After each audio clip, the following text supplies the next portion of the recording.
Okay, everyone, you have wanted this video and now you shall have it. This is the Honey Badger SD by Q, and it's a very interesting gun. It's one that has all kinds of fans online and all kinds of stuff like that, and there's much to discuss. This is going to be a video where it is suggested, hey, settle into your favorite lazy boy. If you're of legal age, grab a drink with us, right? Come on, talk to Papa Jake, and let's hang out. Let's talk about the Honey Badger SD. Before we get all into that, a couple quick reminders. The sling that we've been running on this and pretty much all of our guns from a company called Sly Tactical. We've got them linked below if you need some savings on good slings. US Elite gears down there as well if you need some Gucci apparel. Patreon if you'd like to donate to the channel. If you need real estate help, which I know is a curveball in terms of the mentions there, but that's our day-to-day business actually, is buying and selling houses all across freaking America. So we got all that, and anything else you need, it's probably linked down in the description below. So let's just kind of kick it off with what is the relationship between us and Q? I would say slight but minimal. What do I mean by that? So Q actually sent in, who is not a person, by the way, the company Q, in case you're at all confused right now, like who is, you talking about Q from James Bond? No, Q the company. Sent this in per my request. I got in touch with them and I just said, hey, a lot of people would like to see this gun that follow our channel, and we'd like to do that review if you guys would be down to do it. So they sent in the gun for review. This gun will go back to them at the end of our T&E, testing and evaluation period. And that's that, right? So there's really no strings attached or any good jazz like that. It's just a loaner gun. So let's kind of talk about how this review and this kind of gun came to be. So I put out a post on Instagram or story post, something like that, saying, hey, looking at doing some 300 blackout content. Frequently how this goes is I need a new gun. Well, need is probably a liberal term there, but I'm looking to get a new gun. In this case, I was looking to get a 300 blackout gun. I've never bought a 300 blackout gun. Other ARs, of course, AKs, yada, yada, yada, but no 300 blackout. So I put a post saying, hey, I'm looking to get a new 300 black. What would you guys like to see? And there was two sort of clear winners that came up there. There was the SIG MCX Rattler, and then there was the Q Honey Badger. And hey, look, I reached out to both companies. Q was nice enough to say, sure, we'd be happy to send you in a gun.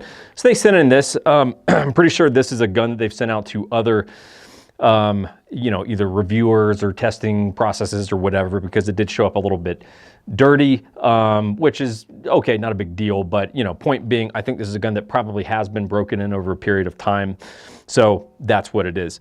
So let's talk about what is the Honey Badger, because it is a very niche and special purpose weapon.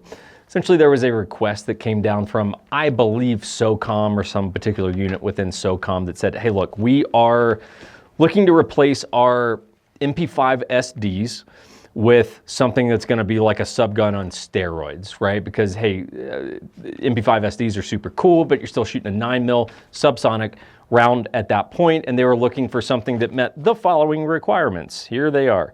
The ability to shoot a rifle caliber round, which 300 blackout is. Low signature, which would be, to those a little less familiar with it, hey, sound and visual signature reduction, aka not a lot of flash, and something that's pretty damn quiet, and then it's in a subgun type package, which, hey, once you look at the overall length of this compared to something like an MP5 that either has a suppressor on it or an MP5 SD, this is gonna wind up pretty close. I believe when I went, hey, from the base of the stock, this is a SBR two stamp gun between the suppressor and the stock.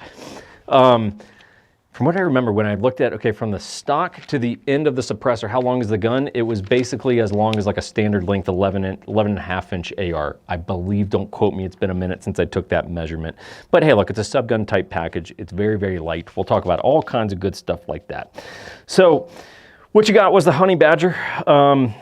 You should note, and this will come up as we get towards the back of the video and stuff, but there is a non-suppressed version of this as well. The SD was sort of the original one that came out. This was designed by Kevin, when he was at AAC, and then whether he left or whatever happened with that, I don't follow all the industry news, but hey, goes away from AAC, he starts Q, and then launches the Honey Badger SD. That's what you've got here. So this is kind of the OG, the integrally, it's such a hard word, integrally suppressed. I can do it, I just gotta slow it down. So it's full-time suppressed gun. Hey, look, you can take off this suppressor and you just have a tiny little barrel underneath that, but it's clearly meant to be shot with the suppressor on. You can get the non-suppressor version, for different reasons. I'm gonna just go ahead and give you one of the spoiler alerts. That's the one that I would get if I were you, because I think it's gonna get you around some of the problems that the Honey Badger has. I'm full aware, everyone, going into this, that I could be wading a little bit into like, hey, there's gonna be some good things and some not so good things with this, and hopefully everything stays cool, So, two things are gonna stand out when you first grab this. One, the color. The sheer aesthetics of the gun are stunning. It's probably one of the best guns I've ever seen. Like, in terms of sheer sex appeal, visually, something that is just stunning to look at, it's an incredible gun. Truly. Like, I mean, a really, really incredible gun. The second thing that's gonna stand out, it weighs like nothing. I mean, take a standard AR with a quad rail or something and just like hang it. Eventually you'll be like, okay, get a little tired of hanging onto this thing. This thing weighs nothing. They are so lightweight. It's almost, I'm joking, but it's like almost alarming when you first grab it. You're like, dude, it like weighs nothing. And that, to all indications, in my understanding, was kind of an obsessive focus with this, was to shave the weight down so you have an ultra lightweight package. Part of my question ultimately with that will be, well, why, right? And we'll kind of get into that as we go. So the weight, first of all, 5 pounds, 6 ounces, extremely lightweight gun. That's with a suppressor. The color, so in case those of you who are like, what the hell is that Cerakote color? Because I want to get it. Well, it's not. It's a clear hard coat anodized finish. And hey, look, I can't explain to you all the technical differences. And okay, well, why do you get some of the more tans, and then why do you get some of the more grays? I've heard that broken down, but I know it was something that I don't remember. You can go find other reviews and learn all kinds of shit with that. So you got a 7-inch barrel. So the barrel is frankly very short. The end of the barrel is basically right around there. Okay, so if you look at the entire handguard, about half the handguard is consuming the barrel, and the other half is just designed really to consume the suppressor, okay? 1 in 5 twist rate. I will fully concede, like, hey, when it comes to 300 blackout, Kevin and the boys at Q, like, they very much know what they're doing, because, hey, look, the 300 blackout round was designed in conjunction with the Honey Badger project. And really the best way to think of 300 blackout, yeah, you can shoot supers, but subs is really what the damn thing's meant to do. And it's just a, for dudes, it's just meant to just murk human beings quietly. That's what it is. And that's just, there's something kind of like, from a military perspective, isn't that cool? Like, it's just a quiet gun shooting a big slug downrange. And that is really, really cool, right? And the design and the innovation around this is really a lot of what I think is very, very cool about it. So you've got a tapered muzzle, which is how the suppressor attaches. So it's not really on a QD, like it is and it isn't a QD mount, right? It's almost like, imagine a tapered muzzle like direct threading, but it's not like direct threading. So the idea being that, hey, look, once this thing is tightened down with the taper muzzle, it's not gonna go anywhere, okay? So I've had no issues with the suppressor backing. Make sure she's cooled down. Yeah, no issues with this backing off or anything. It's been on. I haven't even taken off the suppressor because really there's no point. I've cleaned this a few times, but there was no point in trying to clean a suppressor. It is a proprietary Honey Badger SD suppressor. I think it's very similar to the Thunder Chicken, but I believe, don't quote me on this, I believe just gonna be a little bit more thin, not quite as girthy as the Thunder Chicken, so that it can go under that very slim M-LOK handguard, okay? So just so you're wondering, like, no, that's not a suppressor that you can actually go buy unless you buy the full gun. Adjustable gas block. I have had no need to tune the gas block. I looked at the instructions briefly. It seemed like, okay, it's, maybe you can do it on the fly. I don't know because I haven't done it. It struck me as like, hey, there's going to be a little bit more work than just like throwing in a little Allen wrench and twisting here. But again, don't quote me on that because I haven't done that because frankly, haven't needed to. I haven't had a reason that I needed to tune the gas block. But just know you can. Price tag on this, $3,500. which I know is steep. But one thing you have to keep in mind with that is, hey, look, you're getting the gun and you're getting the suppressor with that, right? So it is a 2-stamp gun, right? The short barrel rifle and the suppressor. Okay, $3,500. If you go, okay, well, a lot of suppressors like this would run you $1,000. You go, okay, the gun's about $2,500 for a premium tier gun, like a, you know, whatever, a Radiant or a Knights or whatever it is. You go, okay, you know, that's about right. So no real complaints on the price for me.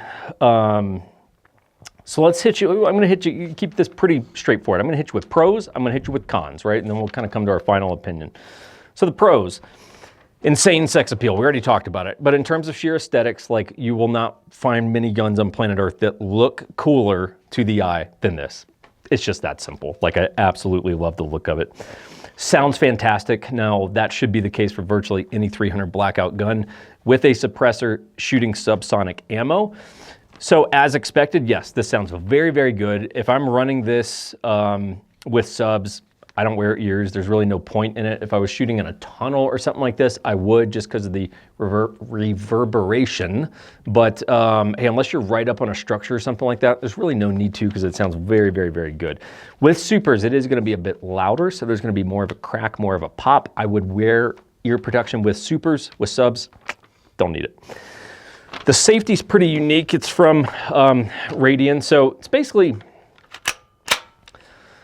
70-degree safety. It is very, very subtle, but when you flip this to on fire, instead of going to 90, it goes to like 70 degrees. So instead of going completely from there to there, you're going from like there to like there. So does it make that much of a difference to me? Not really. I run 45-degree safeties on a lot of stuff. I know that they purpose built that for the sake of, like, when it's unsafe, it's actually unsafe, yada, yada, yada. Above my technical pay grade, so I'm not going to pretend to get into that. But it does have a fully, or well, not fully, ambi safety that's a 70-degree throw. Flared magwell, I like, and it's helpful. So it's built into the lower. You do have a nice flare there, so no matter where that mag is hitting, you should be pretty good. Haven't had any issues really on mag changes, minus the fact that I'm wearing long sleeves out here, so sometimes the long sleeves like to get in the way. For those of you who know this stuff, you're like, yeah, where do you get that? But hey, look, this will take standard AR mags, right? You can shoot 300 blackout through just standard 5.56 mags. I got dedicated 300 blackout mags.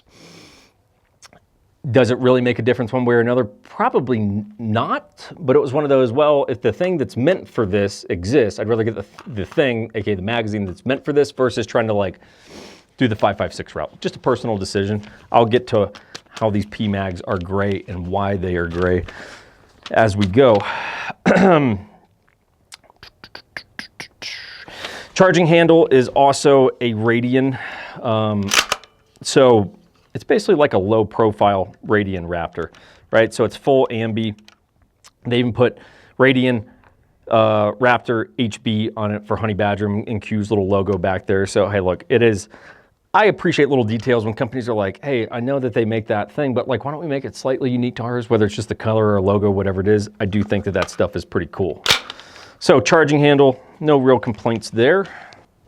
And another pro, I would say, hey, look, the ability to go from subs to supers with just the swap of a mag change. Like if I had a gun like this, I'd probably get a mag coupler, say, hey, like one mag is subs and then one mag is super, right? Because hey, look, the subs, you're gonna be pushing distance out to, 100 yards or so, kind of like you would on a sub gun. And then you're gonna be starting to kind of max out around like this. But hey, if you needed to push something like this out to 2, 3, I don't know, 400 maybe meters, hey, swap a mag out and now you're shooting supers. Noise is gonna go up, but the distance and the ballistics are also going to go up of that. So I do think it's a cool pro. Not so much of the Honey Badger, but just of 300 blackout in general. Cons. All right, let's hit cons. The Handguard. So the Handguard is going to be the source of many of my problems with the gun. So let's hit a few different things here. So you've got an M-lock Handguard. Part of the problem is that, look, the Handguard is essentially just a housing for half of a barrel and then 2/3 the length of a suppressor. So half the Handguard is dominated by the suppressor. Now, you have a very thin, sort of streamlined Handguard. The problem with that is pretty straightforward, which is ability to attach anything up here is basically gone. They're M-lock slots. The reality is you can't get an M-lock anything to go through this. So, hey, all this 45, all this 90, all of this is basically useless. So it looks good, but it doesn't actually do anything for you. You will notice I'm running a light. Yes, that light, you can sort your way through your problems you're gonna run into in the Handguard. But again, I just have questions on why was that necessary in the first place. So like light, for example, I'm running up top, right? That way with the vertical grip there, right? I can just index the light and turn it on, just thumb the light. It works fine, but I would like to have a light at maybe an offset and then have a pressure pad up top. It would just be my preference. So attaching anything, because of the proximity of the suppressor to the Handguard, you can't attach anything to the Handguard. Second thing, this is as far back as you can go. Fortunately, this is a fine placement for like a vertical grip, so it does work fine, but hey, that's all that you're getting up there. Everything else has to be done on the top rail. The other thing you run into is heat. And I'm probably not the first reviewer to say this. I don't, and you know, whatever, I'll say it. I don't watch a lot of gun reviews. I know that's probably like blasphemy, but I don't watch a lot of gun reviews, guys. So maybe other people have talked about this, but I would certainly assume other people who've talked about this gun have said, hey, the Handguard, it gets hot as shit. And they are correct, it gets hot as shit. So after you get a mag through the gun, at even an average cadence like that you would shoot in a classroom or something like that, or at the range, you're gonna need one of two things. You're not gonna be touching this because, well, you have a suppressor underneath a thin handguard. So your hand literally will be making contact with a suppressor unless you're like mag-welling the gun the whole time. That could be a solution for you. But the real solution is, hey, after a mag, you've got to either throw on a glove or have a rail wrap, right? If this was my gun and I was keeping it, I would throw on a rail wrap because the reality is I don't want to have to think about every time I want to shoot this throwing on a glove. I just want to be able to go shoot the gun. And the reality is, hey, I threw maybe 120 rounds through this today. I've had a couple other range days on it, but about 100, I think exactly actually 104 mags, 120 rounds. Why? Because 300 Blackout is very expensive right now and we don't have an ammo sponsor. So that means I'm picking up that bill, right? After 120 rounds, even with a glove, I was just wearing pig gloves. Even the glove was like, dude, I'm starting to not really want to touch this thing anymore. So a rail wrap from like burn proof gear, something like that, that would be the route if you were going to get a gun like this. Okay, so the assembly, the disassembly is not a problem. The assembly of this gun is a bit of a problem, and I don't really see a way around that. So if you take out these pins, right, just a big spring in the whole proprietary system here is just going to come out. Taking it apart is not a problem, piece of cake, right? Getting it together, I know that I'm opening myself up to be made fun of in this. But am I? Because I've cleaned this thing 3 different times because it is a gun that needs to be well maintained per my understanding of it, especially shooting suppressed subs. To get it back together is really a 2-man job, and I don't see a way around it. I know, without a doubt, that some of the dudes over at Q or people who really are ninjas could post up a video right after this and be like, here's how you do it as one man. Cool. So I've had a gunsmith and 2 other very knowledgeable gun people, and we've all come to the conclusion like, yeah, we got to 2-man this thing. There's no other way you're getting this thing back together. So it's a very proprietary system. I don't so much have an issue with the proprietary thing, but it's complicated and it's not easy. So as a combat gun, that gets a little bit complicated because, hey, what if I had to clean this apart? What if I had to take it apart in the field? Like, let's hope I got a team with me because I'm not going to 1-man operate that thing very long. The stock, I'm very 50-50 on the stock. I don't love it, I don't hate it. Aesthetically, I love it, right? So basically it collapses down like that. You're not really going to shoot from this position. Yeah, you're not really going to shoot from that. So it's collapsed in. You just have a button here on the side, push the button, stock comes out. So here be the pros and the cons. Pros, very lightweight, looks super cool. It's got some nice traction here at the end of the stock, so I don't have any issue with any of that. My cons would be this. One, how durable is it? And I have nothing to disprove that it's not durable. I'm just saying I question it. And the second thing, it's only happened, I think twice now, where I've been shooting and under recoil, I've lost some beard hair, right? And I value my beard hair and it hurts like a motherfucker, right? And I looked and I was like, oh shit, you know? So this thing under recoil can snatch a little bit out with it, and it hurts and it's unpleasant. So stock, I don't hate it. I don't love it. It's in the neutral category for me. So another thing, the trigger is, I'm very split on the trigger. So the trigger is light to the point of, I actually think it's probably too light. And the reason I say it's too light is this is designed, per my understanding, as a defensive weapon, right, as a combat tool. So it's a Geisley trigger. I believe it is a Geisley trigger made specific for the honey badger. Okay, don't quote me on that, but I'm pretty sure that that's accurate. So there's a little bit of take up there. And then I'm telling you, when you hit that wall, it's just nothing. I mean, there's nothing on that trigger. So the reset's